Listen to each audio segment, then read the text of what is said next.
Hi guys, this is Tiffany. Reach my trying to get my reason, and I'm here to do a quick video for you guys. I don't know how quick it's going to be, but I definitely want to do this video for you guys because I've been getting a lot of text messages about people either going to the interview for my company or other interviews, and I was listening to some of the things that they were talking about, and maybe they heard about, or that they heard their friends were doing, or what happened in their interview. So I want to give you a quick, just some quick tips. I don't know if I've talked about this before. If I have, then you guys let me know in the comment section. If I haven't, then this would be good for you guys. But if I have, it's just another reminder. So before I get started, again, my name is Tiffany, and you reach my channel to give me a reason. And I work for a major airline that I love, and I bring you vlogs and things that I love. Hopefully, you guys enjoy these videos. Don't forget to rate, comment, subscribe, and hit the notification bell. That's a hit. What is that? Hit the notification bell so you're notified when I upload a video. Also, don't forget to let me know what you're doing at this very moment, whatever city, town, country, block, corner, store, hood, wherever you are, let your girl know. And as always, if you're doing some things for a piece of change, I don't want to know. Just tell me you're having a good day. Okay, so let's get started, because this needs to be like addressed like ASAP. So let me just put this out here for you so I can upload this video for you guys. All right, so like I said, I had some friends that either went to an interview and or they had friends that went to an interview and or they're about to go to an interview. So if you're in one of those situations, or you're still in the waiting pool, or you're almost close to doing an interview, maybe this will help you. I'm just letting you know that these are some things that when they were telling me, I was like, wait, what? You know, so, and I will put myself in the shoes of an interviewer. And sometimes people get through. You know, it depends on the interviewer, but let's just talk about what you can and cannot do. And y'all excuse my hands are ashy. I just washed them, and I'm just not about to put on any lotion and all that extra stuff. So y'all excuse me. Okay, I'm sorry. Just act like you don't see this. Okay. So I'm comfy in my bed. I'm in Omaha. Good old Omaha. So it's a very nice hotel, very modern and very nice hotel. I like it. We're all supposed to meet down at 5, but I don't think I'm gonna go because I did all that cooking. You guys gonna see that video because I'm going to edit the video when I get home. But anyway, let's talk about this. Okay, let's just get on. Okay, so let's start out with your hair and your upkeep. So if you're going to an interview, you need to do the research on the company. And I keep telling you guys this, and not just a research on the company about the company itself, but research and look at like pictures of the flight attendants, look at videos on YouTube to see how the flight attendants are, see how well groomed they are, and you put that in your mind. It's okay, I need to look the part like I'm already a flight attendant when I go to this interview. You cannot go to an interview with these crazy, outrageous hairstyles that you can't maintain or pull back or make it look professional, because it's too much. It is too much. You have to think about it like this. Everybody fakes it till they make it, and some people are just genuine, okay? So you got to think about, when you're in an interview, you don't want anybody to focus on your hair. You don't want them to focus on the loud shirt. You don't want them to focus on the fact that you forgot to shave or you done line yourself up. You don't want them to focus on that they about to choke because you sprayed on so much cologne. You want them to focus on you and what you're talking about and the questions that you're answering. That's what you want to focus on. You should never go to an interview to where you can't do a sleek, nice look, where, you know, as a woman, you can pull your hair back or your hair short or something where it looks professional. You cannot go to an interview with a hairstyle that's so, you know, so much that you can't even pull it up. It's too much. It looks like it doesn't look professional. And you have to try to pull it back. You have to think about it. Like when you go get your hair done, you have to think about, I need to look as presentable as possible. Getting an outrageous hairstyle is not it. You know what I'm saying? That's why I tell people to look at videos. When you look at videos, you know what I'm saying, you may see some people say, well, I do see some videos where people, their hair, you know, is a little extreme. I guarantee they've been there for a long time. They have the union behind them. Not all airlines, because not all airlines have unions, but certain airlines have union behind them, and they have someone to fight for them. You may not, and you need to think about it. When you get your hair done, or you're trying to groom yourself and shave yourself as a male, You definitely need to make sure you're presentable. You cannot come there with no, you just cannot come there looking where you're taking the attention away from what they need to know about you, how you can sell yourself to them and show them how you're valuable for the company. And your hair is all crazy, or it's in a style that is just too overbearing. And let me tell you something. I seen a girl, she was going to an interview. She had some really big braids. Okay, really big, like those big, I don't know, they call them box braids, but they're like the jumbo braids. They're not the smaller ones where they're small, you put them back in a ponytail, it looks very nice. And not only she got the braids that was really big, she got the braids and they were down her back all the way to her butt. You go into an interview and it's how you decide to do your hair. Like, you can't think like that. You can't sit down and be like, okay, well, I need to, wear my, you can't do that. Just when you get your hair done, get a wig like this. If you don't, and you could go buy a wig at the store for like $30-$40. Or if you get your hair braided, get the small braids so you're able to pull it back, manipulate it, put it in a ponytail or a bun, and or cut your hair very nice and cute, or get your hair pressed. But do not go to the interview with some outrageous hairstyles, because I'm telling you, it takes away from you. You want them to see you, not your hairstyle. Number one. Number two, men, groom yourself. Okay, you have to groom yourself. You can't go in there with spotty beards, doing the extra, doing the moles. You have to look very presentable, because you're trying to get the job. You're trying to get the job. It's only so much a man can do to really mess up their look. So the only thing you really can do is a man really can do is like go in and he either hasn't shaved, or he's not, lined up, or his clothes are wrinkled. And let's not do that. That's something we shouldn't even have to talk about, because I mean, if you come to work, if you come to an interview with your clothes wrinkled, you come to work with your clothes wrinkled. So that shouldn't even be a conversation. I shouldn't be telling grown folks that. And I hate that, but I'm telling you, that's not even a conversation I'm not even about to have, because we grown. You should not be going to the interview with no wrinkled clothes, so I shouldn't even have to talk about that. Okay? Next. Have your examples ready for whatever questions. You guys, they have Wikipedia. They have Glassdoor. They have Indeed. If you go on Google, if you go on all these websites, all those websites, you can see people that has either went to the interview. They have the questions online. They have different things online. Wikipedia tells you about the company. You can read up on the company. There's things that, these are like different resources that you can go to that you can find out about the company. Especially on Glassdoor, there was a lot of question that I read on Glassdoor that seemed to be very repetitious. So that I was like, okay, well, that's a question they may ask. And then I look at flight attendant questions that, like, I had I found a list. I don't know where it was. I don't have it anymore, but I went online and I was like, what's the top 10 flight attendant questions?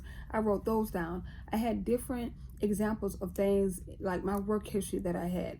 Like, I didn't always use me being a flight attendant. Like when I worked private charter, I had examples of working at the courthouse, working at the hair store, working at the airport, working for Upkeep Martin. So then when I left private charter and went to the airline, I had all of that. I had the airport, drug testing, just different things. So it just rolled over. So have your examples ready. Things that you can answer that, it's right there for you, and you have an example. Okay, if they tell me about the time that you went above and beyond, that's a popular question. Tell me about the time you went above and beyond for a customer or for anybody. You should have a time. They should, and someone may say, tell me something that you did wrong. Your answer should never be, I've never done anything wrong. What? You can't say that, because you gotta think about it. You're telling the interviewers, like, okay, you've never done anything wrong. So that means that if you get into it with a customer on the plane and you are being wrong, you won't feel like you're wrong, because you're going to find a way to justify what you did, even though you're wrong. You know what I'm saying? So you can't sit there and say, I don't think I've ever did anything wrong. If you don't have anything, so you know what, that's a really good question. Can we come back to that question as we're answering? Because I promise you to come to me. And some people be like, oh yeah, sure, absolutely, we'll go to the next question. Some of them may not, some interviewers may not, it don't matter. But that's why you need to be prepared, because that's something like, they say, well, tell me a time that a customer was upset with you. You know what I'm saying? That could be something you did wrong. Okay, well, customer's upset with me because I tried to help them put their bag up. I mean, I was standing there and I wasn't even paying attention, and they were trying to put their bag up, and they got mad because they struggled and almost hurt themselves. So they got mad at me because they felt like that's my job. You know what I'm saying? And what I felt like I did wrong was I should have been paying attention. I was probably, I probably just, dozed off a little bit and just wasn't really thinking about it. I had a lot on my mind, and I happened to not even notice her. And so what I did was I went and apologized and probably gave her a free drink. Okay, you did something wrong. It don't even have to be that, but just something. Don't ever say I've never done anything wrong. That means you're never wrong. That means if anything goes wrong, you're gonna find a way to make what you did right, instead of own up to the responsibility that you have, own up to your responsibility and say, you know what, I was wrong. There's no way you can sit there and say you just can't say that. So make sure you have your examples ready. Make sure you have, time. What does customer service mean to you? Customer service, when I had that question, it was customer service and something else to ask me. I cannot remember. But I basically watched videos about the airline. I did Wikipedia. I went on all these websites. I read all the reviews. I went on reviews, like I went on Twitter and read things that people said about the company. Like, it was a lot of things I read on the person who founded the company. I read about how they founded the company and how they started and what was the reason behind it. And I read up on it, and I tried to put all of that together and refer back to me and use that as a reference to me of things that I've been through, or how the company was similar to my upbringing. So I know one of the questions were like something about customer service, and it was like, how do I feel about customer service? I think it was, where do I think customer service start, or something to that effect. And I know for a fact, if it wasn't the question, my answer was, I feel like customer service starts at home, because that's how it was to me. Like, my mom has always been good to people. My mom has always done right by people. And then, my dad, he always have done right by people. He always done right by people in the community. So I was raised looking at my dad dealing with different people of different races, of different ethnicities, and different, just different disabilities, and just regular people, high up people, just people in higher positions, and the way he treated them. And his name means something. Like, his name meant something. So when I answered that question, I was like, it started at home for me. And once I got out into the work field, and I got out and I started, working different jobs, it was a lot of things that I learned, in customer service, and ways of how to handle customer service, and went through multiple trainings with customer service. So, I made a lot of mistakes with customer service, and, just things that are better me with customer service, but it definitely started at home with me, because that's what I seen. Like, my dad was always in the community. My mom was always in the church. She had a church, you know what I'm saying? So she always was dealing with the customers, saints, customers, church members, whatever it is, it's still a customer, because they look to you for something, whether it's guidance, whether it's prayer, whatever. So I felt like customer service started at home with me.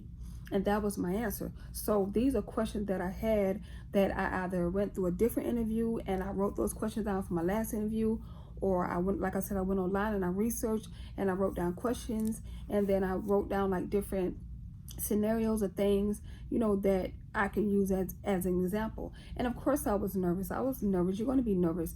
They expect for you to be nervous, but they want you to kind of get over that, because, you may have that, interview where I went to an interview from a different airline, and it was like good cop, bad cop.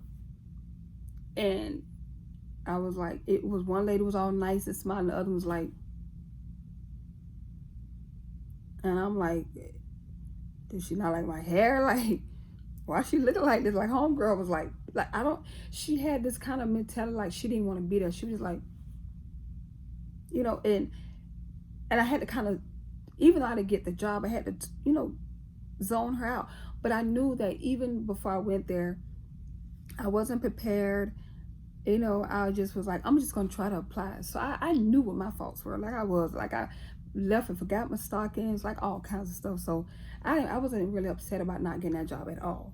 But it taught me of, okay, what I need to do different. I need to be a little bit more prepared. when you go to interview, please, please, please, okay, let's, please, do not get in the interview and tell those folks, those interviewers, those folks, I say those folks, that's how I talk, that you want to become a flight attendant, but you also want to do something else within the company. So it's like you just want to get your foot in the door to be a flight attendant, but you got a whole nother outlook on something else, and that's what you want to do. I'm not saying that's not a good thing to do, but right now you want to become a flight attendant or whatever position you're in. But if I'm talking about airline, you want to become a flight attendant. If you want to advance in the company, that's your secret. That's your secret. But you want to become a flight attendant. Your focus is to become a flight attendant. Your focus is not, let me tell you something. When you tell a company, especially an airline, that you want to become a flight attendant, but your future goal is to be something else in the company, I'm not saying, they're not saying that you can't grow. But you may have that person that feel like, well, if that's what you want to do, why don't you just wait for the, you know, like, I'm not going to spend 10 grand on you for you to go through the background check, drug testing, you know, reference check, all of these things, you know, getting your getting your badge, get paid for KCM and all of this for you to tell me, and as soon as you get out probation or a position open, you gone. No, don't, y'all, listen.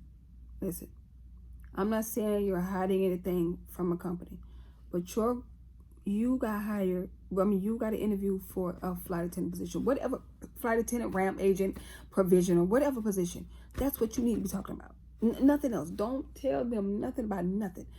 Only thing you need them to believe is that you are there to be a flight attendant, and that's where you want to be, and that's where you plan to stop. They're not going to write down she's going to be a flight attendant, so she's not going to move up, so don't even think about her being anywhere else. No, they're not. No, okay, they're not going to do that.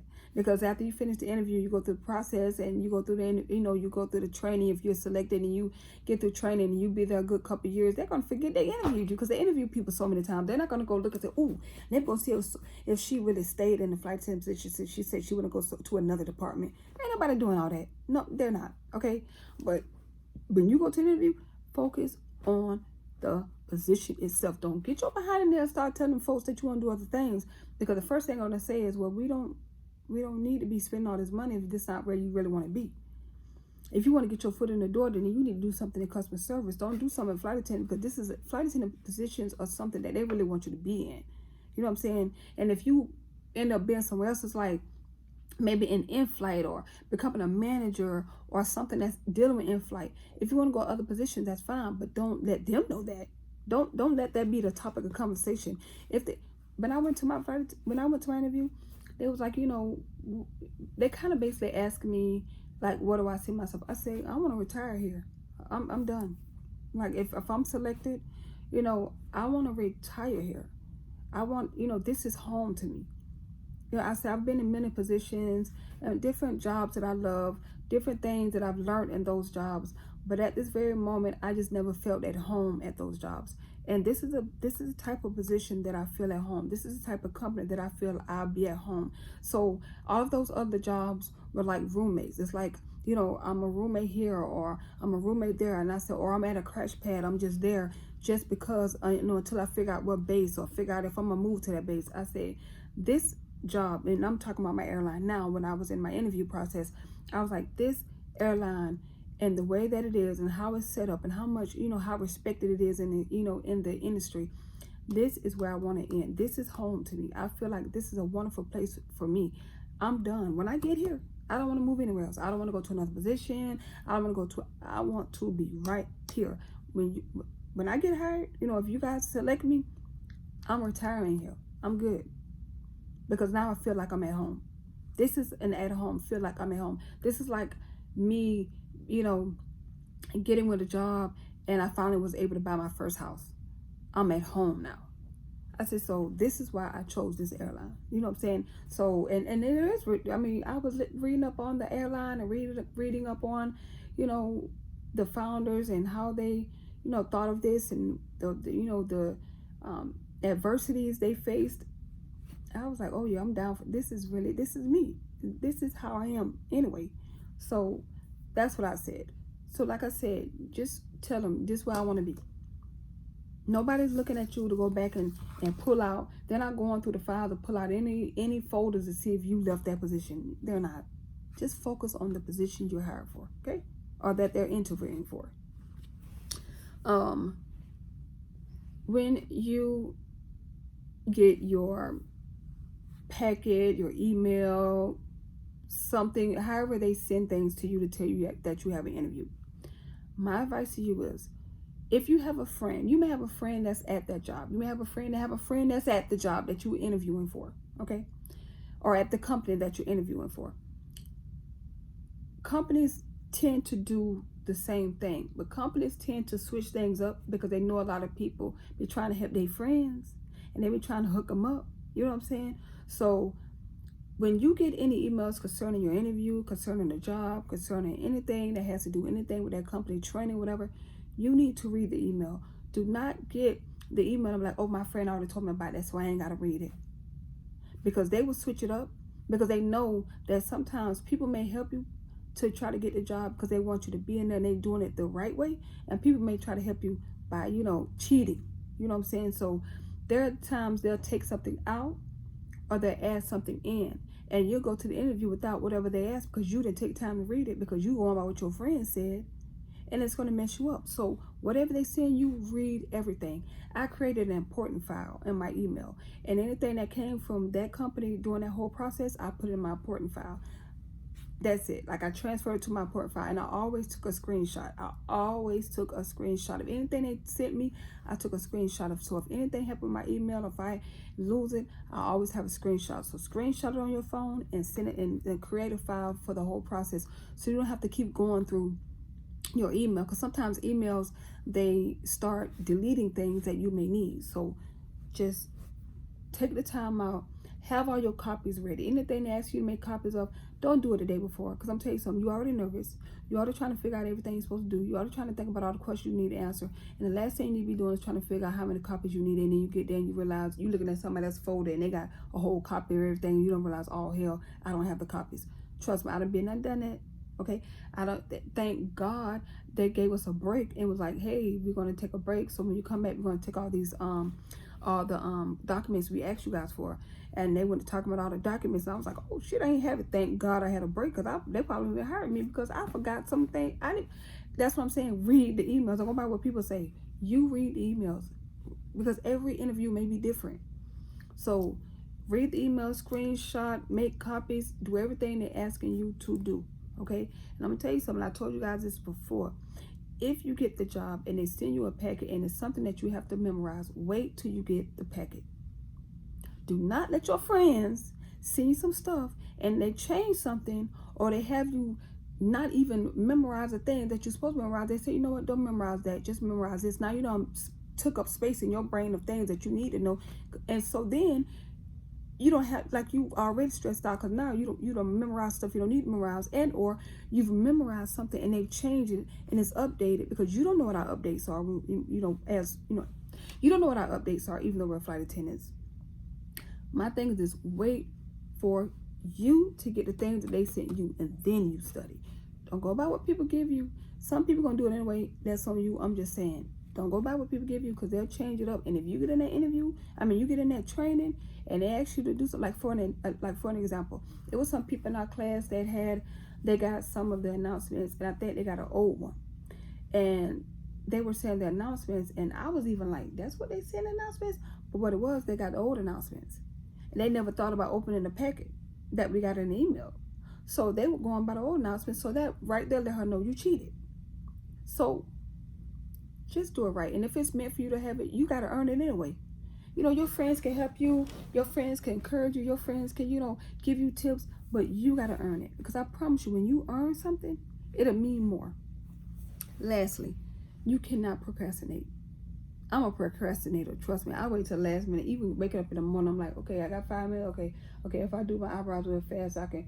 If I do my eyebrows real fast, dang. Okay, so wait, okay, I could take like a 5-10 minute. If I take a 5-10 minute shower, then I go, okay, so wait, maybe I should do my eyebrows at night and see if I can just sleep on my back. Like, I be trying to think of ways that I don't have to get up in the morning time, because I'm not a morning person, because I'm a procrastinator with certain things. But when it comes to an interview, or if it comes to training, or it comes to anything, do not procrastinate. Have your stuff ready, have your questions ready, have your research ready, have things that you need to memorize ready. You know what I'm saying? You don't have to go on there and be like, okay, well, 1955, this is what I do, and then you guys tend to do this, and then I heard that from okay, then after 1955 and 1925, you know, 1975 they came here, okay, well, they don't want to hear all that.